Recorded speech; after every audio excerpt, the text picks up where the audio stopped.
Hello, everybody. Welcome back to 3-4 Talk. Your weekly Hello, dose friends. of Aiel stabbiness. Mm-hmm. How are we all Lots feeling? of stabbies. How are we all feeling after today? This is my emotional support spear. Oh, I love it.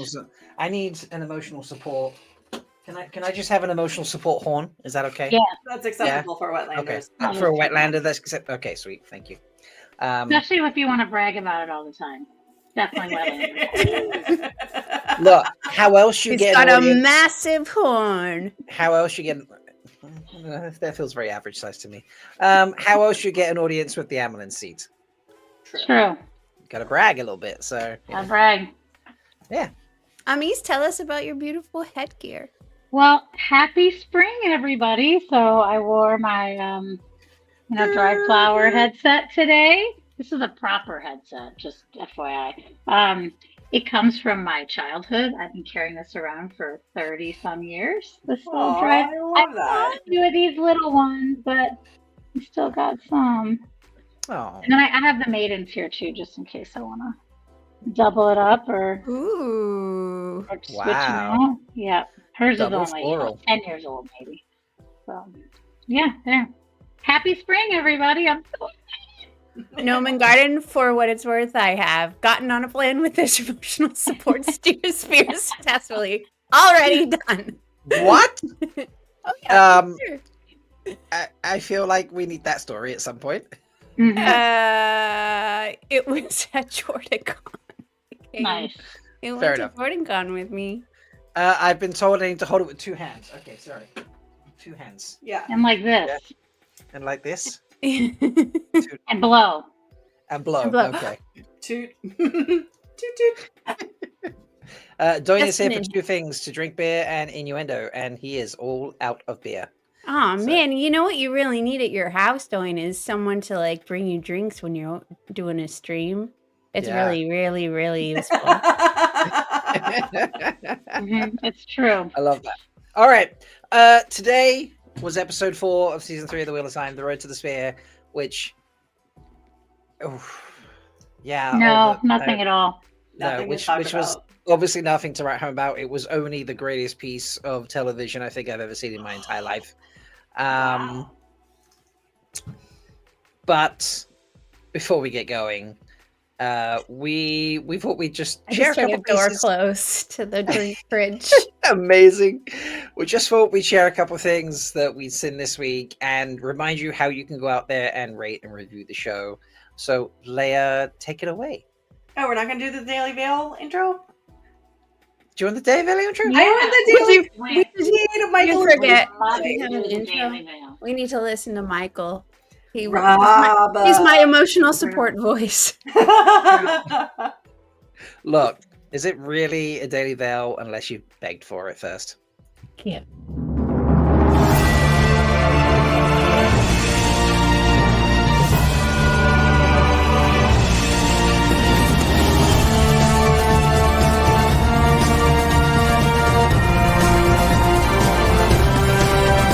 Spear brothers and sisters, It is time to cover up your face. for the Wheel of Time has news, and we shall dance the spears with it. This is the Daily Veil.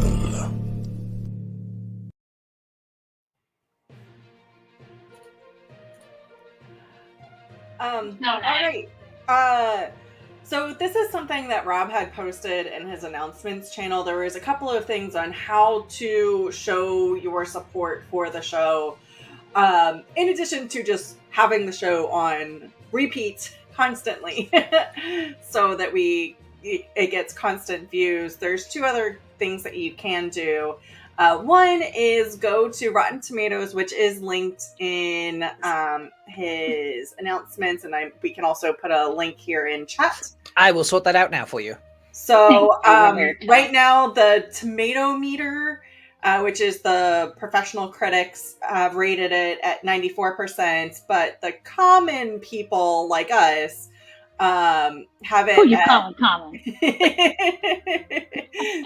The non-professionals have it at 82%, which isn't too bad. So I think we know who's doing that. And they even have it what to watch. So this is new tonight, and it's at 87% tonight, and Reacher is only at 96.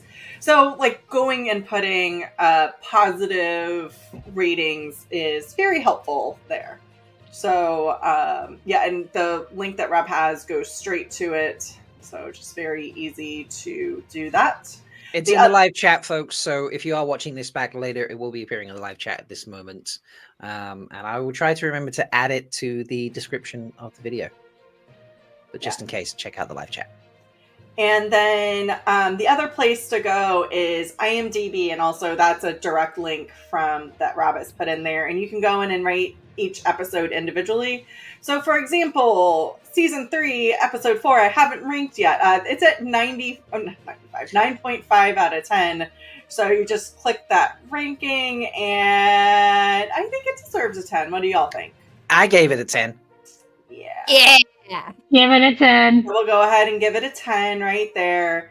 And all right, whatever. It's going to make me sign in. If you don't have an account, you need to sign in or create one. It is free, folks. Yeah, so I think I just need to sign in with my Google account. But I'm not going to do that here live, so. Maybe not live. Hey, very clever. Yeah, so it's very easy to do that. But it helps you, each episode, you can go back and rank. And I think most of the episodes this season are doing fairly well. They're in the mid to upper 8s. So don't forget to go back and rate 8.5, 8.4, and 8.6. As a reference for you folks, only one episode in season 1 made it into, I think, the 8 category. I think the other one, maybe a second one got 8, but I think they were all like 6s and 7s. In season 2, we had, I think, 4 episodes in the 8s. So we to already have the first 3 episodes in the 8s just shows the difference this season. So if you haven't done it, please go do it if you're able to. Yeah, so just ways to help out, get the show with good rankings. It helps other people find shows because they do search for shows. IMDb, searching for IMDb ratings is a big thing that Amazon does. Like how it's rated in IMDb is one of their indicators. Whose indicators? Amazon's indicators. Oh, really? Yeah. I didn't know that they officially trust IMDb. I don't know if they officially trust IMDb, but it's one of the it's one of their rating metrics that they follow. There'll be 2 or 3 that they check. That's one of them. I imagine Rotten Tomatoes is another, although I don't know that for sure. For example, one of their big social media platforms they love is Twitter. They do love Twitter. Yeah, they got to get over themselves. I know. They can love Twitter and other ones, not just Instagram. Yeah. So, anyway. What else? Our favorite keeper of the Chronicles, last week when we did our Stabby rankings, everybody really loved the Leane staff bashing of Black Aja, and this Instagram video that she put out, I think, is one of the more unique content that all the people have put out. So a lot of people have just been posting like behind the scenes photos and, cutesy on set shots, which are all amazing. So not saying that those aren't great, but this was fucking badass. And here on the Aiel talk show, Threefold Talk, we love our stunts. So just before you press play, sorry. Oops. Oh, can you pause that? Yep. Ultix Alex has hopped into chat. Here we go. This is why they love IMDb. They own IMDb. Oh, I don't know why. That's why they like. That's why they like how it's ranked on IMDb, because they own it. That makes a lot of sense. That's so much more. Thank you, Alex. Appreciate that. I knew there was a reason they liked IMDb. This is one of the random things I get told at random times in random places. That sounds really bad. Actually, that's not at all how it came about. But yeah, I was told once they love IMDb. They love it. They think it's great. And I'm sure that's told. Yeah. Anyway, Leigh-A, sorry to interrupt you there. I just wanted before we got excited by this because this is great. Look at that blood. Please keep the sound off because we will get tagged for copyright. Sorry, folks. You'll have to just enjoy this without the music that Jennifer has put on this. But yes. And I have posted this in the Aiel training in the Discord. So if you want to get a link to it, you can find that there. So, because that's where we post. Does this mean we need a Matt and Leanna quarterstaff battle, maybe? Oh my god, it'd be brilliant. Or maybe some sparring, at least. Yeah. Saladar, when he comes to... the hair flip. I love the hair flip. The hair flip is great. Why didn't they get in? I'm not about that. Oh, she was just because that's... You'll see at the end, that's where she goes and she saves them. Like, she blocks them. Yeah. I'm so sad we didn't get that whole thing straight up. That was so well done. She did that so well. She really did, yeah. And then here's a practice. I love it. Kate almost got caught there. She's like, "Oh shit!" Bam, bam, bam. We don't get enough of her. And then she goes and saves everybody. And she's like, "Jump!" And you can see they're all laughing at the end. It's just adorable seeing them all practice. I love it. I love seeing the actual set too. Yes. Yeah, that's really cool. Mm-hmm. Well, and just all the hard work, like coordinating that entire scene. And so like each person had to be individually trained to do their thing, and then you had to like practice with your person. And then this is her like in costume, slow motion, wheeling her staff. Look at that I love face. Sophie behind her just holding her hand in the air like a badass. Amazing. Wouldn't it be awesome if they put like what is it, like chest cams on the Aes Sedai, like in, like little put my god, pendant cams on them so you get like each of their viewpoints of that battle. That'd be amazing. Like people put them on like their bikes when they do stunts and things like that. You mean? Exactly. To see what they're doing when the cats go around the yard. Exactly. Oh yeah, like the pet ones as well. Yeah. They have little itty bitty ones. They could just put them in a pendant, and everyone, especially Elida, right? Elida could have a giant camera. You have like 6 cameras of those things. Yeah. She could have one. What is it called when it's like when they film? Oh, that's how IMAX is filmed, right? It's like IMAX is like 7 different shots of the same thing. Yeah. Oh, like yeah, kind slightly of like different angles. Personal IMAX necklace. Let's give it to her. That's a Terran Grail right there. Yeah, it is a Terran Grail, exactly. I want it. All right. And that was really, really cool. It's so cool. Honestly, folks, go watch the full reel because with the music, it's actually like that's incredible to watch. But with the music that she's done, and you can just see it, there's just something about it that really works. So shout out to Jennifer there and to Filmca's stunt crew as well, which obviously exactly she's love Filmca. And it's really fun to scroll through the comments and like everybody. And this is. Every single Insta post of everyone on the cast is almost everybody's commenting on everybody else's posts and just being like, "That's so cool! Love working with you. You look so hot." So, anyways, yeah, it's fun to scroll through the comments and see how positive everybody is. So the last, I feel like really quick. I just want to say, I feel like we've gotten more Leanna like by like 100% in just the first few episodes. Right? I feel like this season. Like, why did we wait so long for this? We needed her. I feel like more in of that. season, it Fantastic. did in season 2, we got her just sort of like sternly look at the camera like one Right. time, and then that was it. Yeah. Yeah, the know? one line was there, and then when they had Yeah. Fielder, that was like it. Yeah, Oh, yeah, she that was was- just yeah. glaring the entire season. Yeah. Very disapproving. Oh god. All right.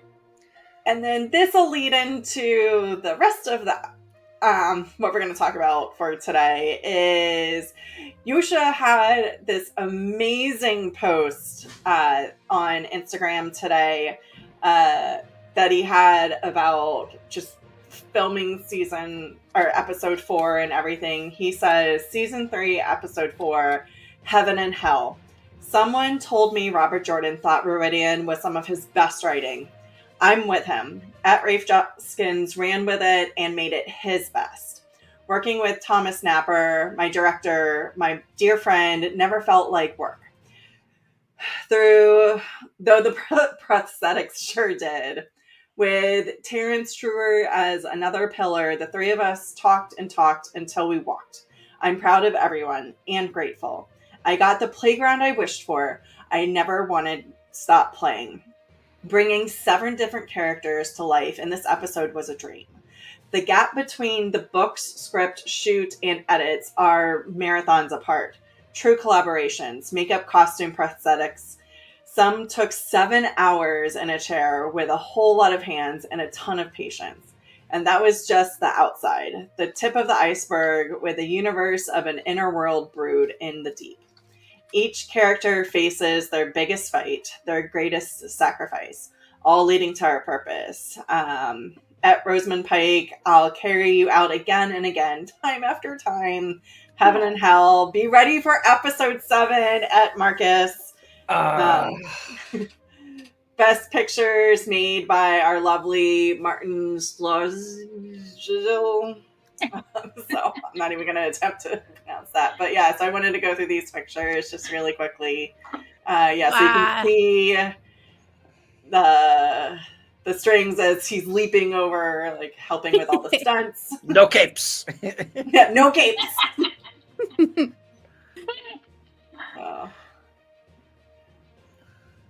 Oh, that's crazy. Yeah, they had him on on a- streaks for that too. Yeah, so that he he was could actually really, he yeah. could You actually could like be really taller. lean into it. I love Yeah. it.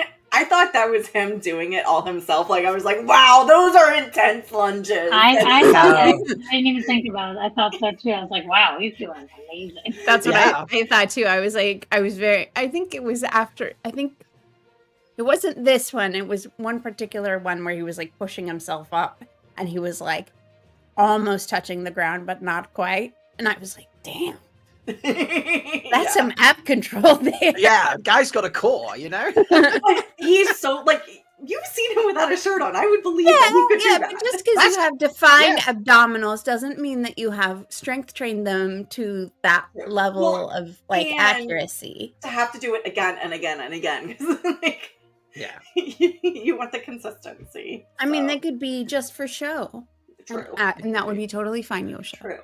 This photo looks so much more Oh my deranged than he God. did in the episode, didn't he? Joyne and I laughed so much about the hobbits. I know, it really was like The a hobbits in getting Yes. into the 3 farthing leaf, you know? Getting high off the churro leaves, you know? Oh, I bet that's a good eye. And then the Murden actor. Yeah. Yeah, Meridian, yeah. He did great. Beautiful. Just, I love how all of these are just, black and white, Yeah. There's something that just makes them... That picture looks like something out of like a 1980s fantasy film. Just for something, there's something about the framing of it and everything. Yeah. It looks Or like a black and white Western from real back in the day, doesn't it? Yeah. So, like... I don't know. For some reason, it's giving me Willow vibes. I don't know. Oh, no, I can see that. Yeah, I can actually see that. Yeah. There's a butt rock back there in the back. Holy Ooh, butt! There is a butt rock. Holy butts. That is a butt, yeah. Not the butt rock, but a butt rock. Hey, butt rock. Yes, one of them. There And are he's shocked about the butt rock, so. Whoa. Whoa. It's like, that's a big butt. And then he fainted because of the butt rock. Right, obviously. Yeah, Obviously. clearly for no other reason. Mm-hmm. Wetlanders can't handle their butt rock very well. It's fine. No. He looks in that he looks like someone out of Vikings. Like it's Oh, yeah. it's At first I thought this was Wes Chatham, who plays Amos in The Expanse. He does oh yeah. I can see it. Yeah. I can see it. Yeah. But then as I was going there, I was like, oh, duh, no, it was Josha. It's still Josha. Even though it Still doesn't Josha. look at all like him. Oh, Josha prosthetics, yeah. Still Josha. I have to admit, I flipped back and forth between this one and the next one, back and forth to try and see like what did they do subtly with the prosthetics. The Like, nose on this. I mean, it's the nose, but Nose. it's just like it's so subtle, but it makes like such a huge. It really difference. does, yeah. And I think, I don't think you can tell he's wearing, only because we know what Josha looks like, he's wearing lenses, and they make his eyes look so much bigger to me. Not like in a, giant eye way, but like they're so much more prominent than in this picture here. And you go to the next one, you look at his eyes, there's... It's giving him freckles too, and yeah, So cute. little. It is And yeah, he's not quite as chiseled also. So Yeah. Not quite as cheekbony. This is true, yes. So, And when Moraine kneels to him in the Two Rivers, in her vision. I love that picture. It's so cute. Why wasn't that in one of the future visions? I know. It's a lot of this. there was a lot of that, yeah. So it's just such a great post. Crazy. Yeah, and that was it that I had for the Daily Veil. Good. That's it. All right, Thank you, Janita. Leigh-A. We had some late breaking Daily Veil on the Dusty Wheel earlier. Tell us. Yeah, so if you weren't there, you should go back and watch it after the show. But Dusty had Rafe on to do a Q&A, and he stayed for a good 45 minutes talking about the show. Nice.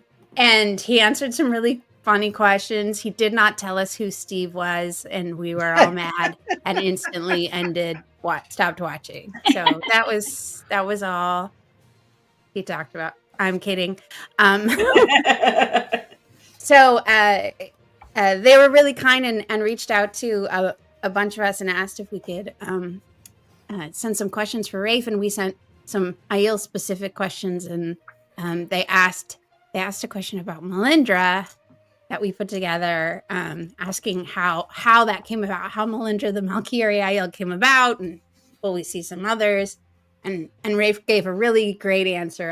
I'm totally sure, because I passed out with the fact that Melindhra, and then I couldn't speak. Would you like a poor summary of it? Mel? Yeah, I would actually. Okay. I honestly don't know what he said, because I was just like, so basically. he's talking about Melindhra. Again, I was also super excited for you because of all the questions we said. That was the one I was like, I'm pretty sure I'll only pick one of these questions. Because, I mean, a couple of them were just like kooky. I mean, I put in there, is Savannah secretly Grendel in disguise? Wait, but Did he ask that though? But there was a question. So sorry. I did hear the answer to this. There was a question about the Forsaken, and Matt asked if they've hidden any Forsaken in the show that we haven't seen yet, and the answer was basically like, we have.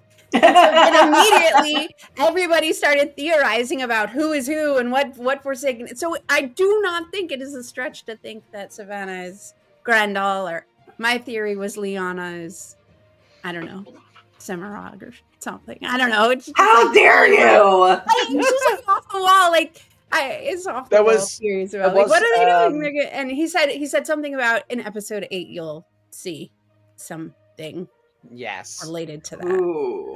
I did see I did see a someone debating that possibly that Tom was actually going to turn out to be Asmodean, that maybe Asmodean had killed Tom and was taking over Tom, and would That's play Tom. crazy. I mean, there's so many things that they could And do then anything. Reimer right? is actually Cimarag. Yeah. Oh Heard that too. no! Don't Oh, do that. yeah. All right. No. But the poor summary of Mel the Malkier and all that came to be. So basically, they like the idea to explore the possibility of like other, people coming into the culture of the Aiel, much like Tigraine does, sort of thing. And he, Ray Rob. points out, and Rob, and Ray points out that we have seen that, and he's meaning Tigraine. He doesn't specifically say it, but he's meaning Tigraine.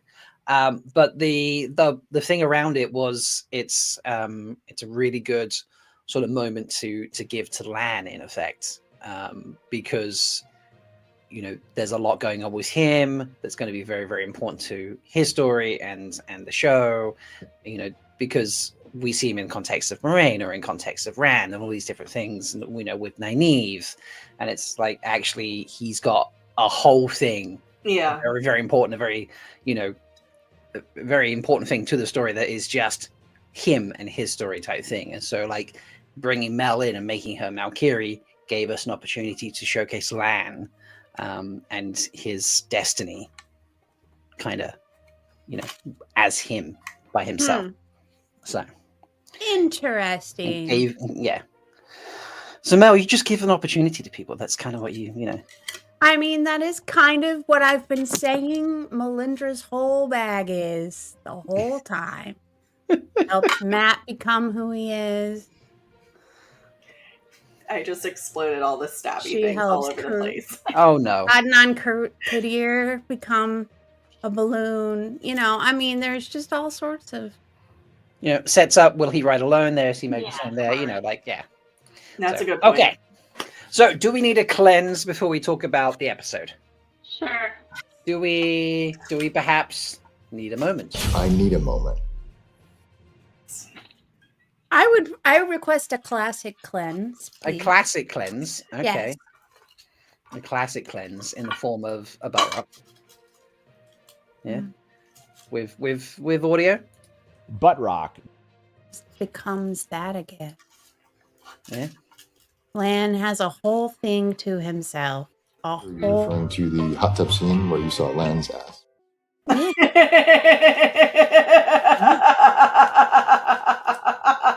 This is what Rafe was referring to as Lan's thing that he has to himself.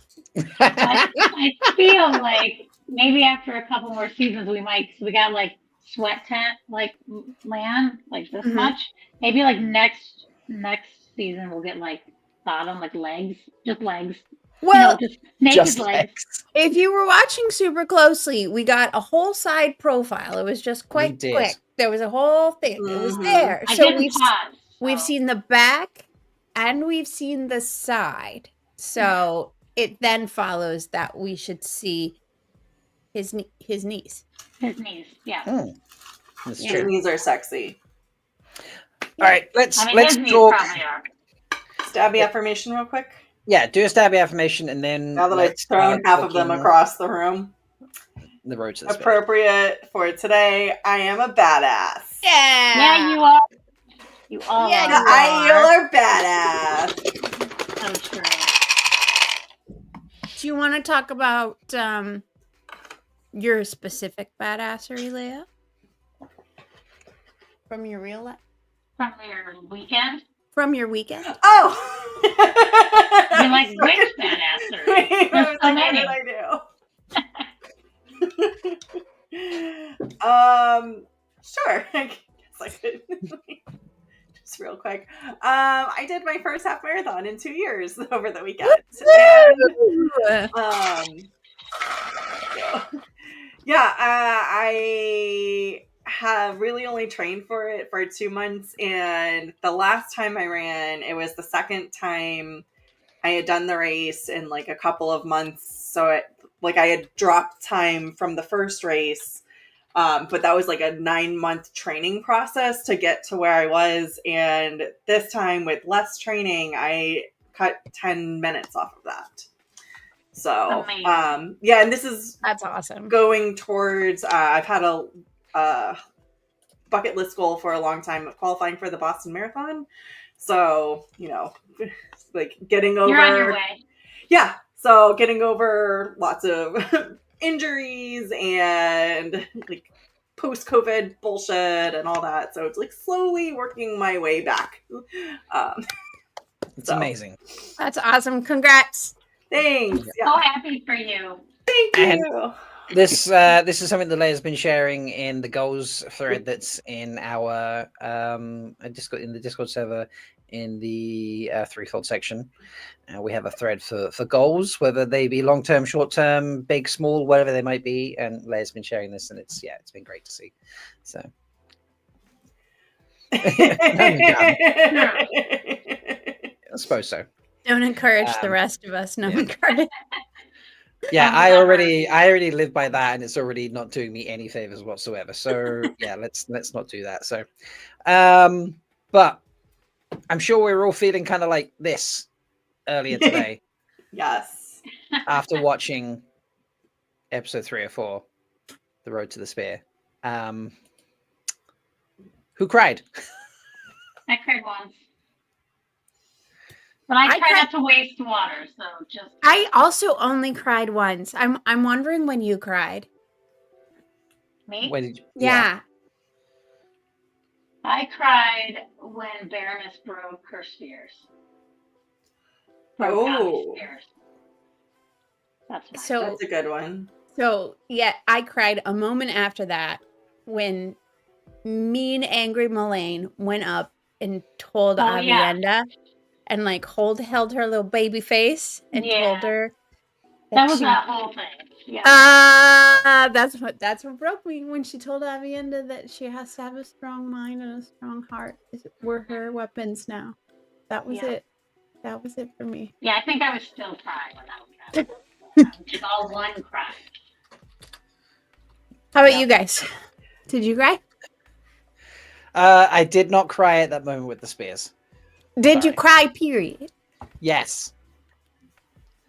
I teared up a couple times, and then after it had finished and I tried to talk about it for my reaction video, it hit me what we just watched. Yeah. And I kind of broke down on screen. If I'm you honest. did. Yeah, I think for me that's the biggest takeaway is just that they put it on screen, that it was there, that we got to see it depicted, this thing that so many of us have been just like thinking about and processing and talking about for so long. I mean, that's the whole show in general, but it was something specifically about this like page for page lift that just for me was like, it was as iconic as it was in the books. Yeah. Yes.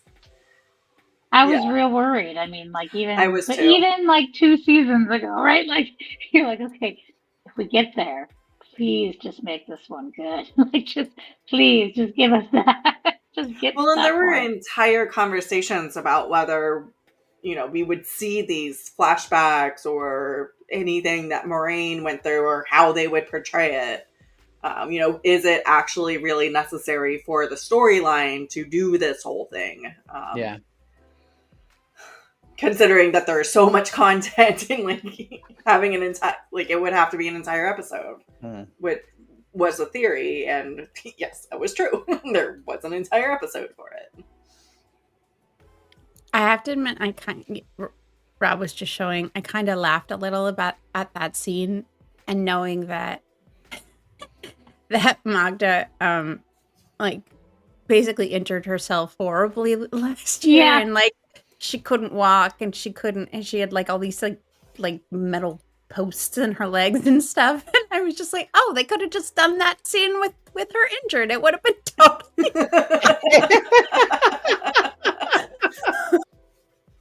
Yeah, she had if you're not aware, folks, Magdalena Sitova, who plays Tigraine in the show, and a bunch of other characters, really, because she does stunts for a lot of moments. She actually, the black sister, whose name eludes me right now, but is bald. Jolene. Jolene. Yeah, Jolene. Yeah, Joya. Joya. She stunt doubles for Joya when she gets sort of flipped by Leane. Oh, I didn't know that. Yeah, she put up a video today, actually, Magdalena, about it, and yeah, she's the stunt double for Joya. Yeah, so she's in the show a lot. But yeah, she was doing a stunt for another production, a motorcycle scene, and came off and broke her leg in multiple places and had to have pins and the wire cage and all that sort of stuff.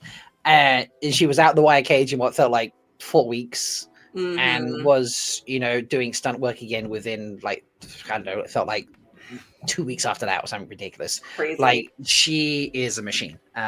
She is Aiel. She's absolutely Aiel. Yeah. She is a badass. Yes. She is. But yeah, it was just so cool. Any bit you want to talk about in particular? Well, the Foldies, I asked them to share some of the times they cried, so I've started a few here. So let's see. Nice. Skeeter says, "Yep, that scene, assuming the one with Avi. Also, when Rand got turned away by his mom. Leigh-A, And also that's where I cried. Mom, yeah, that was really sad. He was like, Mom. Yeah, I choked up. Just kept saying in Mom. many scenes, but that's where I was just like, yeah. And Meg Miles, what does she say? She says, "I never cried, but I got teary when Avi was asking permission to go to Rhuidean." Meg doesn't cry. Meg's like, ice. It's a true Aiel. Yeah. Oliver Deer says, "I was too overwhelmed to cry. I was too the first time I watched." Yeah. Totally fair. Yeah, to be fair, like, I didn't like cry when I watched it. I got teary and stuff like that. Yeah, the mother moment. But yeah, like, when I actually processed it a little bit afterwards, that's when I actually like cried. And I'm sure, like, watching it again, I would probably, Yeah, that moment seems to be a big one. I cried the first time when Avi said stubbornly, "I'm a maiden of the spear." Took me by surprise. She had to go to Rhuidean too. Let's see. What else? Oh, Tree. "I cried when Avi had her spears broken, when the Aiel Tinker Boy went away with his mama, when the old man was hauling off into Sora, and Rand carried Maureen out of Rhuidean." Oh, true. Pretty much the whole episode. Pretty much all 20 minutes.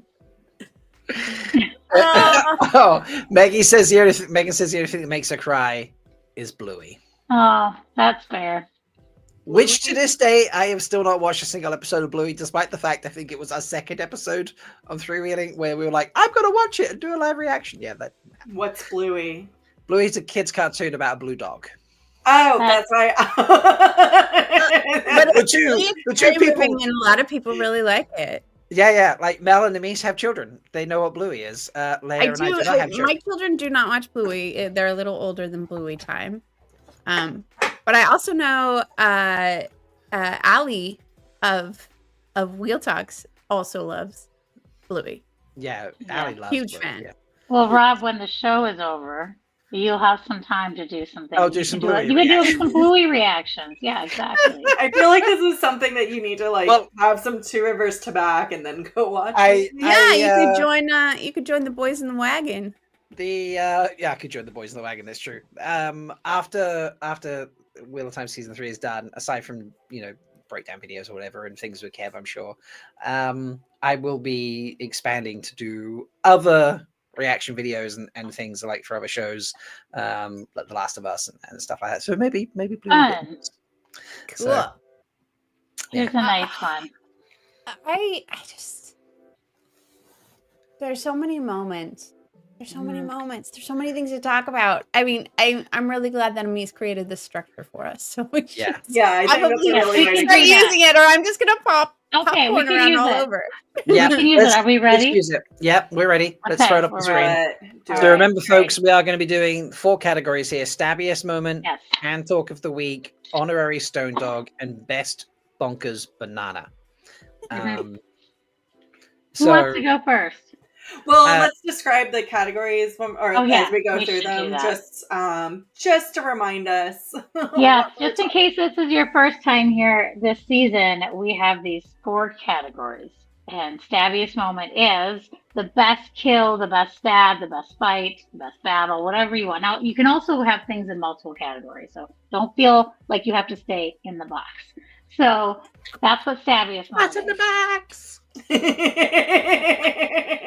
Hand talk of the week is the best Aiel moment. It could be anything. It could be someone who's not even Aiel that has a good Aiel moment, or Aiel that do the best things, right? So are we just writing? It's all hand talk of the week, right? Are we just writing 3 or 4?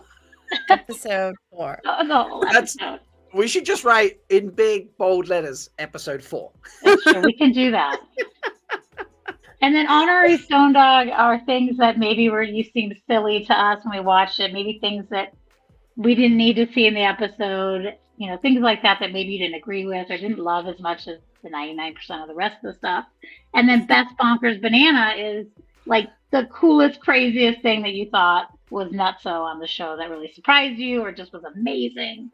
So we could also just put episode 4 in that one too, but yeah. So let's just avoid saying episode categories. 4 because except for Stone Dog, I don't think there's going to be a lot in Stone Dog this week. I don't think so either. Who wants to go first? I have a stabby moment. We'll surprise ourselves. Tell me, Rob. I obviously knew that the boys were going to go and end up having to kill the people that stole his sister and the other boy's sister. But I did not expect that his first act of violence would be to slice a man's face off with a spear. Yeah, that was gross. That was Lewin, right? Just like, woof. His face drops off. I was like, ooh. It was very graphic. Indiana Jones and the Temple of Doom. Oh my God, it really was, wasn't it? Yeah. Yeah, that was really... So just so you all know, last night, I really needed sleep. I'm like, I'm going to go to sleep and I'll get up early and I'll watch the episode. It's going to be great. And I had insomnia all night. So finally at like 2:30 or 3 a.m., I'm like, oh, okay, fine. I'm just going to watch it on my phone, which I did. But I would not suggest watching it on your phone. Because I was like that insomnia sort of brain where you're kind of like in and out of sleep. And I was like, after I was done, I was like, I don't know what to do with myself. And of course I couldn't sleep because I was like, and I watched it again later today on a TV, which was great. But don't do that. I would not suggest watching this episode on a phone in the middle of the night. Okay. Have insomnia. Okay, noted. For the first time, that was quite a choice, Amis. I know. Well, it was just like I couldn't sleep, so I just decided to watch it. I didn't want to get out of bed. So I was hoping I'd fall back to sleep. Was that perhaps your Stone Dog moment of the week? That could have been my Stone Dog moment, but Amis go on. the episode on her cell phone. Okay, my stabbiest moment was the fact that during the Janduin fight, they reused the choreography from the episode 107 Cold Open. Like he did the same moves. Yeah. Like the exact same stabs. Like there were like they reused so much of that same stuff, echoing, like, you know, communicating how much they had like a bond together because they trained together. Obviously, they fought the same way. To me, it communicated so much about how much those two characters respected each other. Mm-hmm. Yep. Agreed. It was, like if you put them next to each other, like, because we have this Aiel ranking system with all of those. Oh my gosh, that is going. You could pair them together, and they're literally the same. I am looking forward to making that spreadsheet. That one, because Grace did it last time, and she did such a good job. That one, yeah. They repeat. I love how he just also like went into this ancestor, and then, I mean, he was in there living the moment, but it was like he knew how to fight, but he really doesn't know how to fight. But you almost could picture like Rand could know how to do it now, but you know he won't. But because he's training with a sword, but still, like it was very believable. Like he was just, Yeah. Oh, I yeah. mean, he came nowhere close to Magdalena Satova's abilities, but it was still a really good homage to her. And He Yeah, gave it I a thought valiant so, too. effort. He did. Agreed. 207 or 107? It was Oh, 107. oh, It sorry, was 107. 107. So long ago. Far, 4 far years ago. away. Almost 3.5 years ago. I have one I'll put in here. Go for it. While many of these were very stabby, I'm going to have to give it to either an equal pairing of Moraine and Lanfear killing each other or Rand. I just don't. In her, like, it was disgusting. Like, there were just slices Instead of a of love neck triangle, everywhere. it's a kill triangle. It was like a kill triangle. It was disgusting. Yes. So I'm going to have to just say that it's tied between Lanfear and Moraine because Did any of you have a moment where you're like, why is she only killing with weapons? Like, why isn't she using the one power on her? She did use her hands at one point. I think there's also, I don't know if it wasn't, Rand says it. So like there's something about just doing it with your own hands when he's talking, not Rand, but like You're talking about gardening. Farming. No, harvesting, but there's something about harvesting. doing it with your own hands. And I have read that in several different series that like people who do have like the ability to kill with magical powers, there is still something about, just wrapping your hands around somebody's throat and choking them to death. See as opposed episode Yeah. 301 Leane because she did not use magic on that lady. She just Oh, No, yeah. she didn't. No, No. she was done at that point. Yeah, that was. I wouldn't have put it past her to give her some like extra like super muscles to just like really ram that home though. Like I'm still convinced that juice herself. App has some sort of something going on in it. So, Ooh, I like that. Leigh-A, how about you?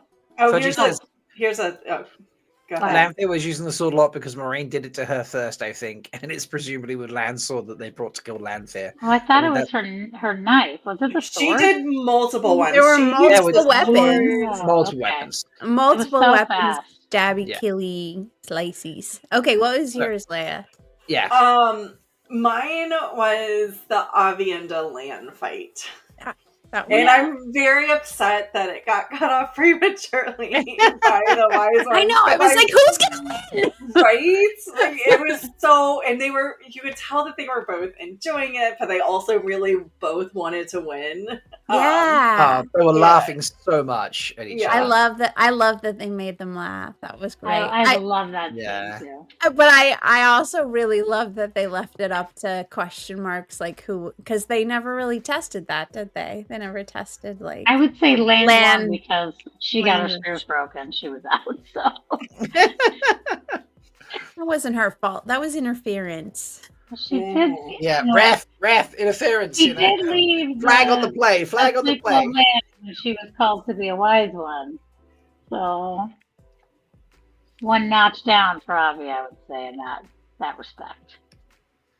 But I may be biased just a little. This is Abby's last dance. That's a good point. Yeah, that moment, the fact that she got one right Yeah, immediately agreed. before that, It's I perfect. think made Yeah. that moment stronger.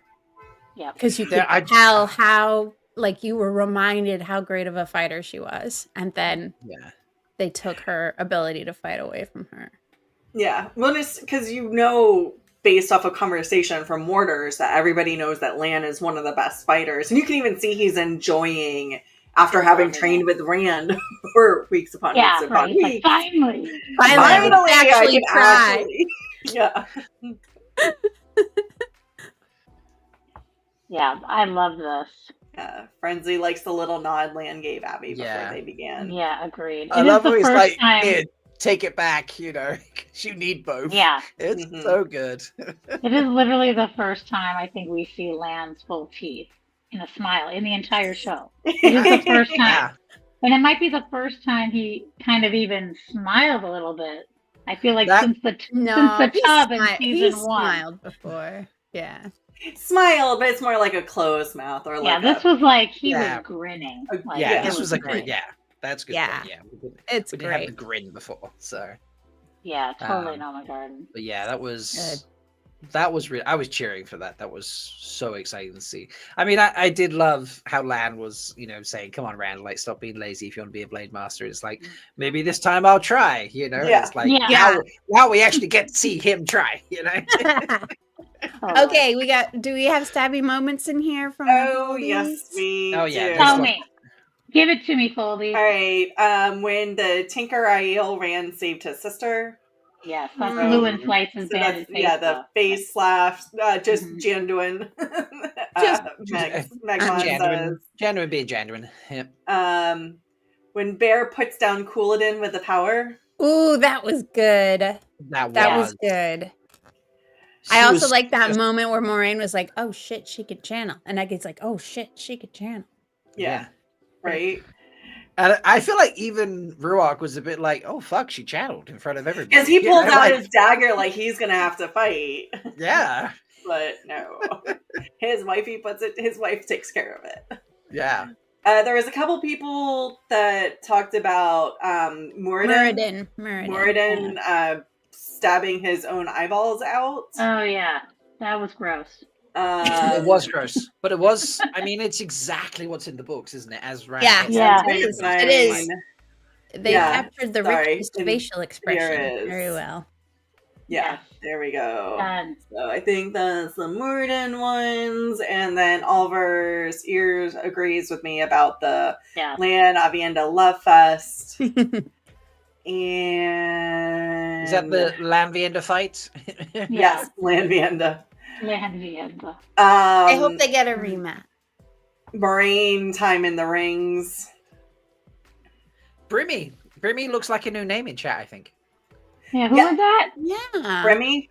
Hi, Yeah. Grimmy. Grimmy. There was also a new member, one of our first folks that joined the chat. Now I can't remember who it was. Sorry. Yes, Robert. Yay! Hey, Robert. Thanks, Robert. Thank you All for right, joining. Shall we go on? Well, wait. One more? Because some of these are tagged for let's- future. Oh, Frenzy says genuine Yeah. Yoinking the yellow cloak. Yep. I love that callback. To No that quote. capes. It's funny. I went on. So I have like a two-prong going on social media story here. So this happened to me, and it happened to our space sister Sulin as well. So this morning when I got up, because I knew I wasn't going to do a live stream today, like during the day, I'm gonna like do that on Saturday instead, folks. So notification will come for that probably tomorrow, to be honest. I knew that I had extra time with the episode, and I'm like, oh, I'll sleep in an extra hour because like I've got to go back to work in like 6 hours. Because I'm fun like that, and I'll take some extra time. So I got up and I was making a cup of tea or something, and I was like, oh, I'll just look at my phone, and I went to social media without thinking because the episode's already out, and all I saw was Bree, who just put up Edna Mole from The Incredibles, just being like, no clocks, no capes, and I was just like, oh, wait, no, off social media. And then in my head, I was like, well, that's the Rhuidean scene anyway. So I kind of figured that we'd get that. So, it was like nothing was spoiled per se. But in the same breath, I was like, and then literally, like, earlier this evening, Tula was messaging like, Rob, this is torture. I keep picking up my phone and going onto BlueSky and then realizing I can't do it because all I'm going to see is spoilers and it's driving me crazy. Yeah. And then, speaking. Oh, go ahead, Rob. Literally like 5 seconds later, she's like, and I sent you that message and then went to BlueSky by just habit. And I was just like, no, I've done it again. Poor Sulin.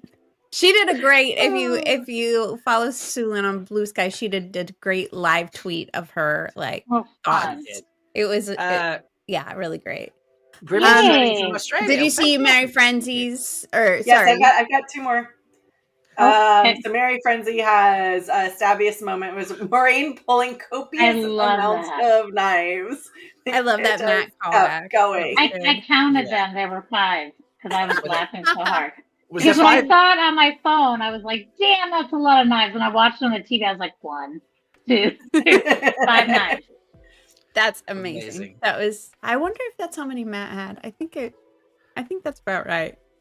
I remember the line of like how impressed the Aiel were of how many knives he pulled from this person. So yeah, exactly. I and swear. like in that at the end, he's like, "Oh yeah, the one in the boot." Yeah, and she had one in the boot too. Yeah. Yeah. And then our last one, Nomen Garden. As far as Stabbiest, how much work that red heron coat did. That poor Red coat's heron. been abused Wait, this season, hasn't What it? red heron code? What code is this? The one that ran in Maureen's visions kept getting stabbed. Yes, and the beautiful red coat. Yeah, Yeah, Right, murdered. yes. Yeah. Just so much Yeah. blood on that coat. I thought and those multiple versions of were that coat. dragons on there. Were those herons? Oh yeah, I they're missed herons. They're herons. Okay. Yeah, and they had a completely destroyed version and Egwene's vision. Yeah, it was all wet and dripping with everything. It was like half coat at that point. All right, lots of Cool. Stabbiest. So many. How Okay. can you believe it on an Aiel episode? So weird, so strange. Let's do honorary Stone Dog first and get that done. I think that'll be quick. Okay. Okay. I'm just guessing. Yeah. Does anyone I have a have Stone Dog one. moment? Just like Okay. I was like at first I just put no notes because I was like, there's really not that anything I didn't love, but I think the whole like, did you smoke a little of the leaf kind of like the whole like when they're like the Frodo and Samwise and Merry and Pippin or whatever. Like I just thought that was kind of cheesy. Like I didn't think they needed to say like basically reference like did you smoke too much of the leaf. I just thought that was kind of cheeky and this very like emotional like the whole thing. It like brought me completely out of like this whole sequence. I had one similar moment to that, and that was when Egwene said, "We have a saying in the Two Rivers: a watch pot never boils." Yeah, that was kind of dumb. Is that yours? I guess so, because I mean, I'm finding very hard to have any criticism. Yeah, me too. I mean, this is like so minimal.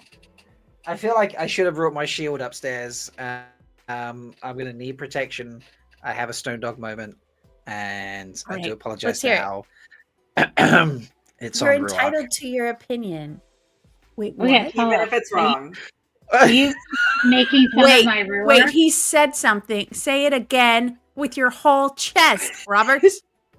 My Stone Dog moment goes to Rhuidean. Okay. Let me explain. Okay. They're walking up towards the crest to see Rhuidean. Okay. They get to the top, and then they look, blah blah, and then they hear noise and like Shido, and they look to the right, and like 20 meters to the right are very open, prominent tents. Mm-hmm. And I'm like, how did you walk up that hill and not see those tents 20 meters away? Is that just Rhuidean though? That would be all of them, wouldn't it? That would be all of them. No, but I thought there was like a permanent encampment in what's it called? Oh yeah, I noted. This is for Joe Perry, if you're still in there, and any of the talkies. They pronounced it Chayandar. Chayandar. That was the Chayandar. Just so we and then they said Guy. They said they didn't say Guy Shane. They didn't say Shane. They said Shane. They didn't say the N very clearly. It was like they said Guy, and then it was like shy or something or Shane. They walked up to this ridge. Okay. They're looking at the beauty of Rhuidean. They can't help themselves. But look, all he's done is look to his right, and when the camera pans, how did they not see those tents as they came up to the ridge? How would they not? Yeah. Okay, done. Valid. Sorry. That's valid. Bad Stone Dog. Well, he's used to coming up the rear. Give him a break. I'm not. I just was just like, well, how did you not see that? Coming from behind. Yeah. Any from you, Leigh-A?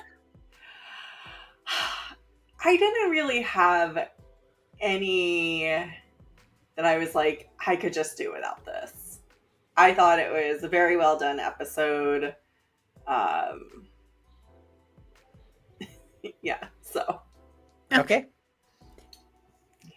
But we do have a couple of... Tell us. Yeah, well, Dwayne also wants to say that he's totally honorary stoned dog. Nice. Boop, ba-doop, boop, boo. Stone dog moment from Mark. I know it's book canon, but the Death Star took me out a little bit. It felt a little on the nose with the way it looked. That's valid. You know, That's valid. People are saying Death Star, and I see it now that someone said it, but I didn't see it initially. It's Yeah, a same. The round column down or orb. whatever? Is that what we're talking about? How do you Yeah, call the it? column down, dome. Yeah. Column down. Yeah, I can see it. I Column. absolutely can see it. But a large white orb in the sky, has visually been representative of the Death Star for a long time. So, Yeah. I mean, it's appropriate. It is kind of a Death Star yeah. at this point. Thank you, Mirren. And then I did Lemon like Garden the sky says- squiggles, though. no, Daddy. Jared and Vision. This is my husband now, so that's referring to the Maidens Oh yes. vision, which I also. Yeah, Wait, what? yeah. So The there were several visions that did get omitted. One of them is the creation of the Maidens, the first. Oh, I see what you're saying. We did not get that. We did not get gotcha. that one. There was we didn't get the Got it. Kyrian, the people who the Kyrian descended from, giving them water, and which impact, that was the whole social contract between the Kyrian and the Aiel clans, and why the Kyrian got the Chora tree, the Avansaurus sapling. So there were several visions that got omitted, but probably it was time. I think this is a Stone Dog Savannah's headdress. I'll text Alex. Please let me know if you intended this to be something. I love everything about it. I love Ladies it. and gentlemen, we have found a headpiece I like. Oh, Really? I love it. I absolutely love it. It was so perfect for Savannah. That's why I love it. If you put it on anyone else, it'd be like, what the hell is that? But you put it on Savannah, I'm like, that. And she had all the necklaces on, just an obnoxious amount of necklaces. Yes. I was like, yes, girl, that is you. It was chef's kiss. It was perfect. So good. Yeah. Like, I didn't see it. She walked over in the big headpiece. I was like, that's her. That is. Yeah, I recognized her instantly. Mm-hmm. It was, And then Lemon Garden also says Shido being all in black. Yeah, is a Stone Dog moment. I mean, I have to admit, I had a moment and I was like, okay, as a Shido, even we're not dumb enough to keep wearing black in the desert, you know? Them and Eggy. The Shido and Eggy. I mean, Eggy doing it because she's a traumatized little precious baby and she needs therapy. But like the Shido should at least have learned to know better at some point in the generations. Especially, I mean, they haven't said it in the show, but they're supposed to be like the largest clan. They're just really good at making babies, right? And you're not going to keep making babies if this is what brains are roasting in their cadence. This is why they can't do anything else, because they spend all their time making babies. They don't actually do anything that's, Everyone's making babies and just plotting. Savannah's just plotting. Yeah. So. I mean, anyway, I did. One of the questions we asked, like, are the Shido just deliberately being played as, having zero honor whatsoever, or as, or are we getting something more like, because they're heavily getting, they are, we kind of got this. Well, no, we didn't. I was trying to think if there's another group that they started off presenting as like pure evil, and then like you learn more and more about them. I guess Eamon Valda, specifically him. Yeah. But not the children not the whole children, just even Valda for some reason. But like, yeah, they're not getting as much nuance as the other bad guys are yet. But Can we just appreciate this? I just looked to the side to my other screen where I'd left it on pause. Can we just appreciate this image right here for a moment? Like, Yes. look at just all there are just basically. I mean, all right, Maureen and you know, Eggy and Land and you know, but this is basically just Aiel in this picture. Look how fucking cool it looks. It looks so amazing. Well, and I the black for me was a little bit on the nose, but also I equate it to it gives that visual representation without having to explain a lot of things. So I initially was upset when the show first came out that the Aes Sedai were wearing their Aja colors, because that's not something that they do in the book. They have the shawl that has the French. That is the big indication of their Aja. And then I came to realize that there are these visual indications for show-only people that will make things easier. So, like, having all black attire, even though it's not necessarily the smartest thing to do in the desert, because that's what Dashane do. They wear that song. Thank you, not Dashane. That song. Yes. Thank you. I'll text Alex and I are in the same brainwave. They are, yeah. Stop! Mel, I didn't. That was Alex. I didn't say it. I'm making that face at Alex.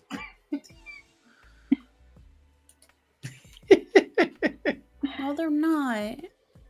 I wish they would have also just attacked them for or at least said, by the way, killing the Tuatha, that's pretty fucking lame. They made this big deal about it in the last episode. That's because Melindhra did it. Yes, I know that was sticking with my theory. They didn't say it was anything, and they didn't even say, "Hey, douchebags, did you guys kill the Tuatha?" And they've been like, "No, dude, we didn't do it." Then we, they didn't say a word. I realized that's not why we were at Rhuidean, but if they thought it was the Shido, you think they would have at least addressed that at some point. All right. Okay. Hand talk of the week. Hand talk of the week. Episode 4, written by Rafe Judkins. That's your hand talk of the week? Yep. Okay. Yeah. Oh, did you want me to add the Rafe Judkins part too? Honor where honor is due. Give the man credit for his G. And Judkins.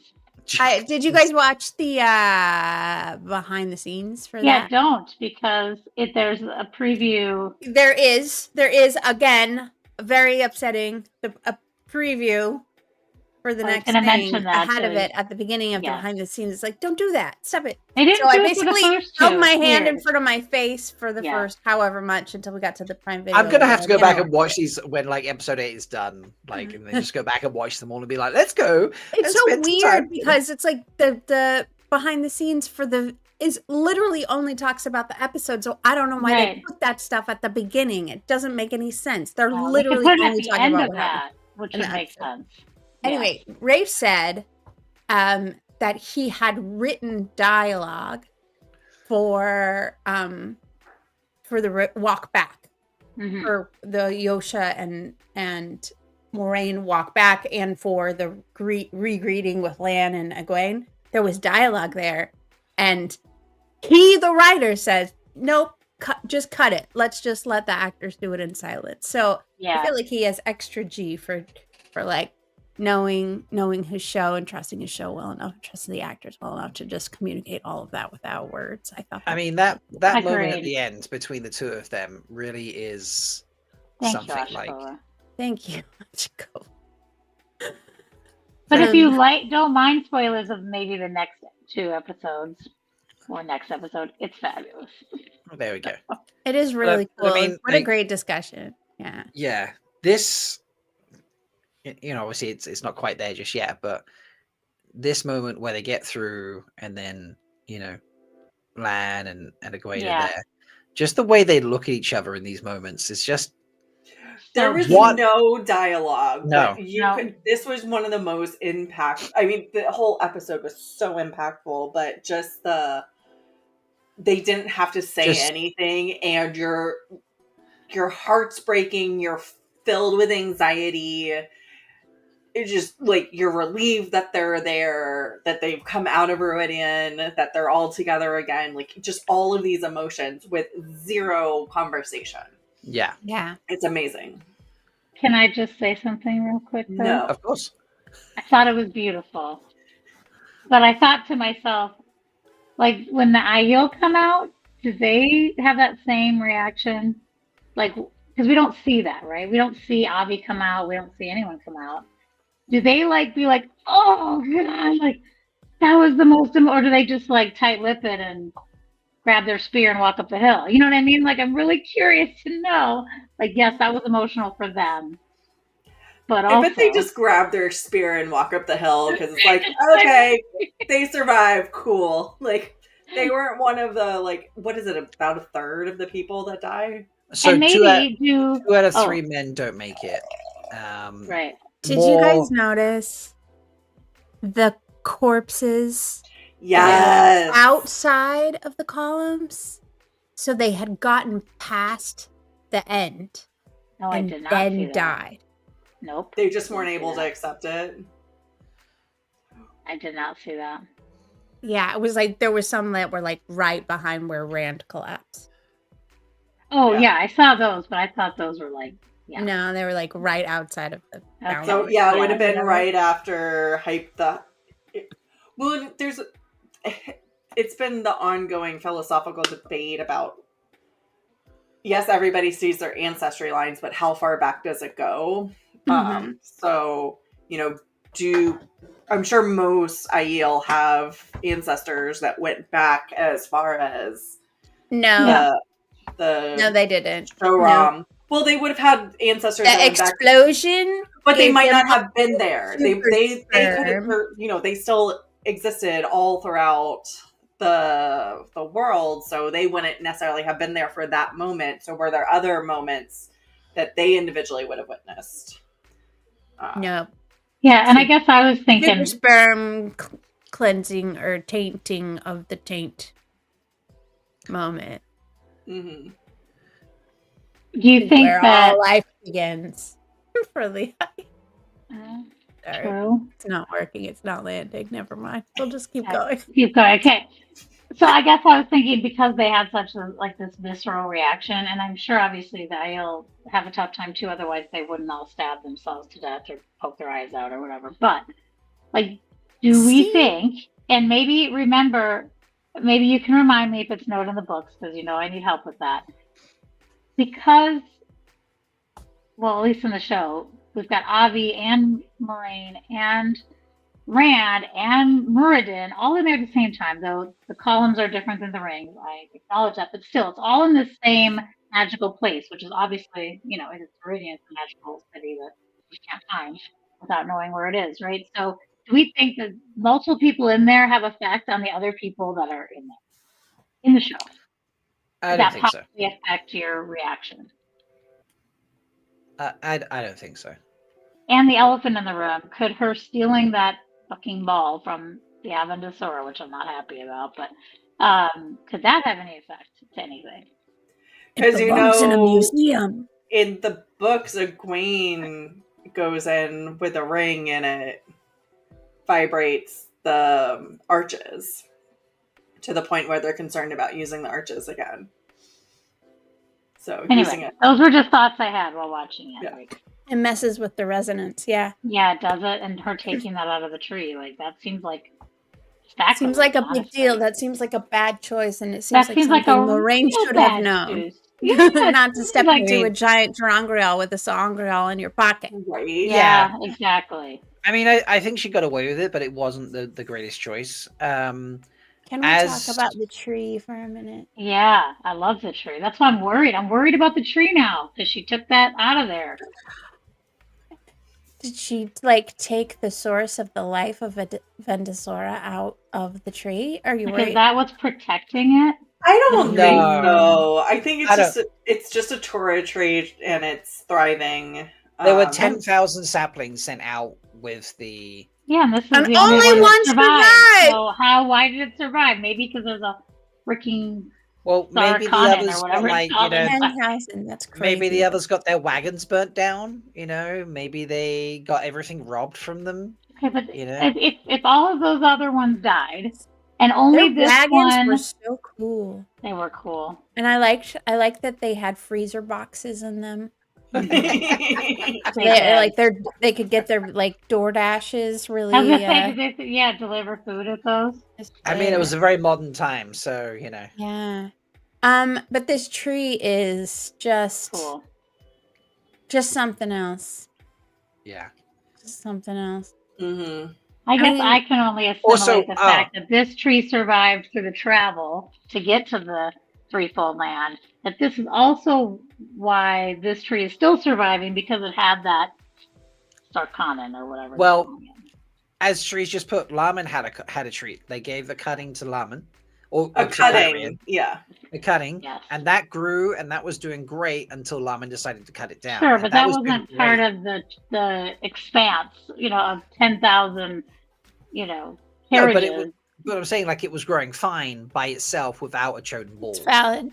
Right, but that That's wasn't valid. hidden. Everybody knew where it was. So it wasn't like a spiritual tree. It was, I mean, it is to us, but it was a tree that nobody was going to touch except him. I don't know. I feel like that's some I sort of mean- protection if it's the only one No, that survived. who's touching this tree? Nobody knows where it is except the Why Aiel. not think about it? No, but you said no one was going to touch Laman's tree, until he did. They all knew where it was and knew it was special, so everyone knew not to touch it, right? This one, Right. nobody knows where it is, so that one grows fine. But I'm talking about the 10,000 that leave. Only one survived. Why does it survive? It has this thing. Is that a coincidence? I don't think so.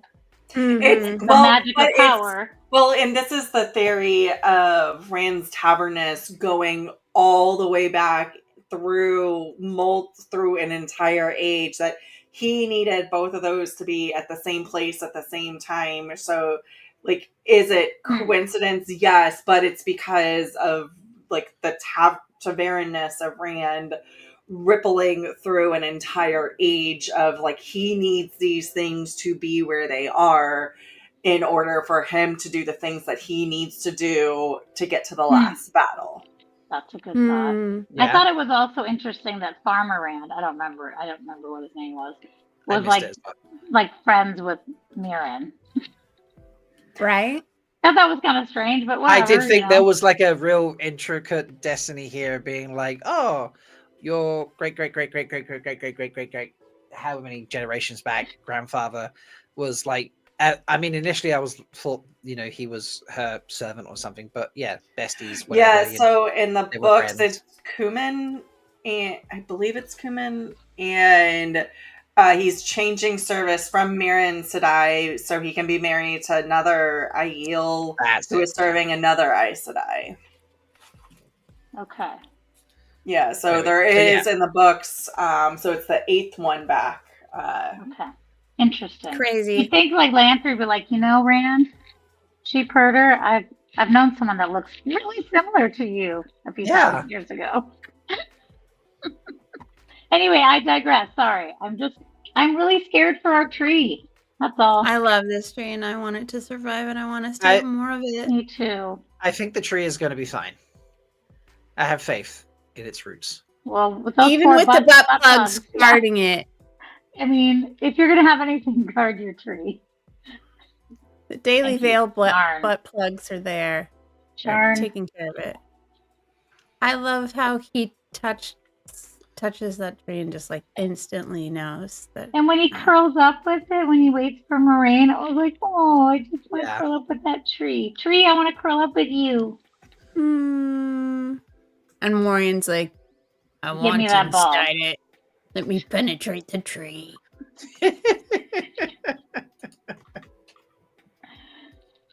All right. Okay, Did we Sorry, have hand talk of the weeks from the chat? I don't know. We all I got mean, very we distracted. do, but we've only got the one from you here also. Yeah. No, that's the only one we need. That's the only one. was it. I think Rob and I are in agreement about this one. We don't need it written by. I really enjoyed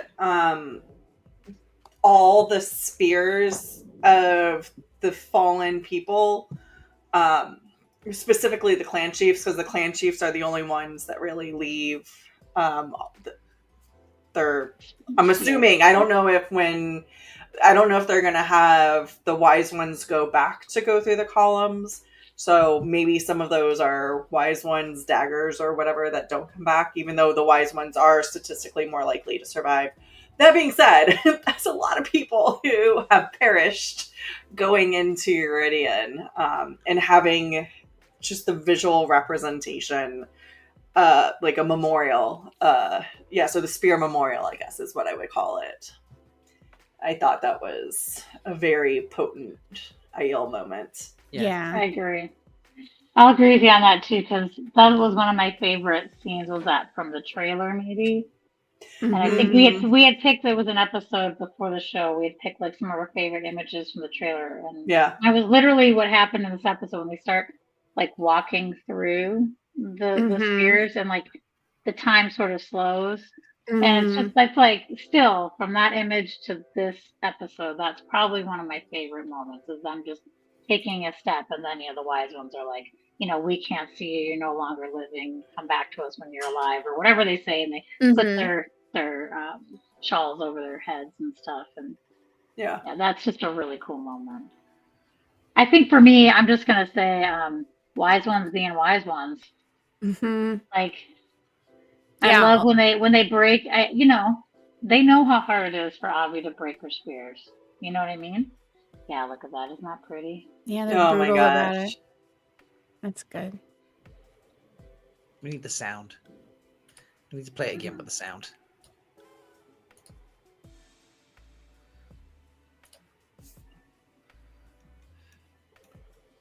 I can't hear it.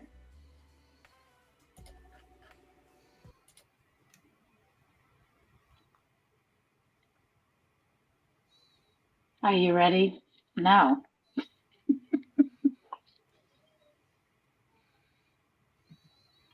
Yeah, I still can't hear it, but that's okay. You can't hear it? No, we can't hear it, but that's okay. No. We got subtitles. It's all right. It's all right. So that's fine. Wise ones being wise ones. They break her spears. They do all the prophecies. They walk them to the spears. Oliver's Ears agrees with you. Baron Mullane speaking in unison was his hand talk of the week. He liked that. Yeah. Right. I have it. Let's do that again. Because that of the past, and she is of the future.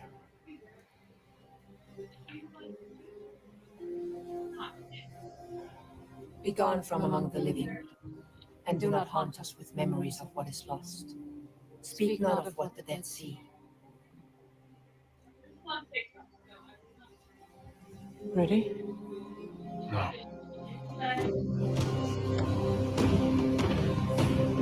I also feel that, Rand. It's like, are you ready? No, but you start walking anyways. Yeah. Like, and he starts walking immediately. He's like, no, off you go. Yeah. Because it's true. Are you ever going to be ready for something like that? No, I love that. What else? Any more from the chat? Oh yes, we've got several. Yeah, give us more. So, from Gnomon Garden, in honor of the last True Aiel, because True Aiel is a concept that comes up a lot and doesn't get much attention. I like it. Yeah. All right. I like it. I hate it. Oh, and then I also have Toe because I missed one of Tree's Stone Dog moments, so it was just Couladin. Yeah, absolutely. No, I loved Couladin. Really? He played Couladin really well, but yeah, no, he's a Stone Dog. So. I never pronounced it like Bearmus did. Couladin. Couladin. She almost like she said it so fast, like it was almost like Coolin. It was just her accent, but it was like Coolin. I'm like, okay, silent D. I can work with that. Mm-hmm. Nomen Garden said, oh, I already did that one. I should have unstarted that. My bad. Oh, here we go. Oh, wait, why is that? Oh, it's just there multiple times. Okay. Oh. Melaine being both spooky, harsh, and comforting to Avienda. Yeah, that's where I cried. And then Doyne says the placement of the first spears at Rhuidean. Oh my god, yes. I love that moment. And was that Mandine, right? I wrote that down too as the first spear. Mm-hmm. It is. Mandine, right? Like that? Yeah. So. Melindhra is the woman.